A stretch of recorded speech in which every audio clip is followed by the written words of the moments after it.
สิตักเอาน้ำอยู่ในคลองนะขึ้นมาหดพี่น้องโอ้เลิกจากงานกับสภาพประมาณนี้แหละพี่น้องเราก็ต้องงานที่สองเขาต่อนะเป็นงานที่สองของเขามาลุย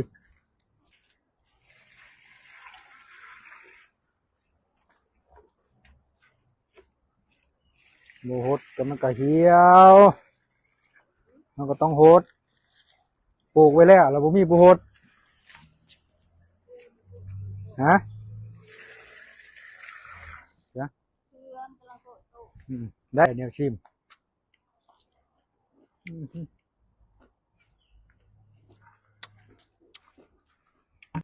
เขือ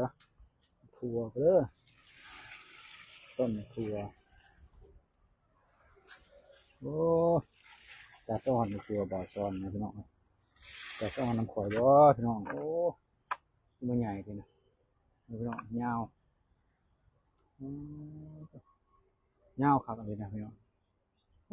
ยาวยาวยาวตาหย่ำเลยเนาะ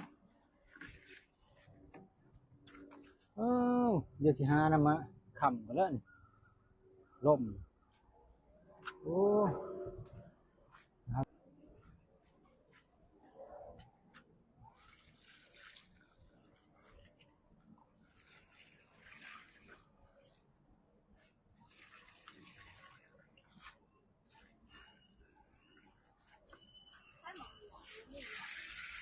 บ่เห็นนะ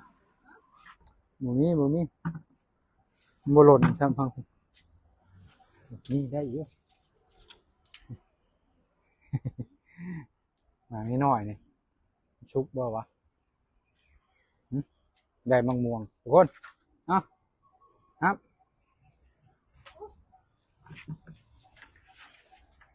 โอ้ยแป้งขนานพักก่อนนี่เนาะตัวนี้ก็ยาวได้พี่น้องโอ้ยยาวได้เพราะมันศอกกว่าเพื่อศอกครึ่งพุ่นนะ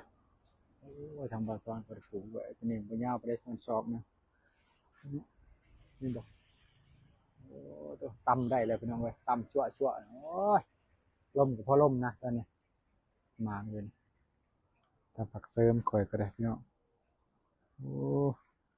ยังคือแดงแถบบานนี้คือแดงต้นนี้เนาะสวยงามอ่ะพี่น้องมาหดพักนำกันว่าจะเป็นเพียงใดนะพี่น้องมาลุ้นมาชมนำกันก่อนอื่นก็คันได้ปลูกแล้วเฮาก็ต้องได้เฮ็ดได้หดมันอีกคือเก่าพี่น้องบ่หดก็บ่มีผู้หดนะพี่น้องปลูกแล้วผมบ่มีผู้หดโอ้ยทางบ่าวซ้อนก็ได้ไม่เฮ็ดจังได๋มาหดพักก่อนพี่น้องตอนนี้ก็เฮาหดเรียบร้อยเลยพี่น้องเออหดแล้วเรียบร้อยแล้วก็บ่ซ้อนยังพี่น้องซ้อนมะขั่วนะพี่น้องโอ้ยยาวครับแท้ยาวคักอีหลีพี่น้องคลิปนี้ก็บ่มีหยังหลายพี่น้องฝากเป็นกำลังใจให้บ่าวซ้อนพี่น้อง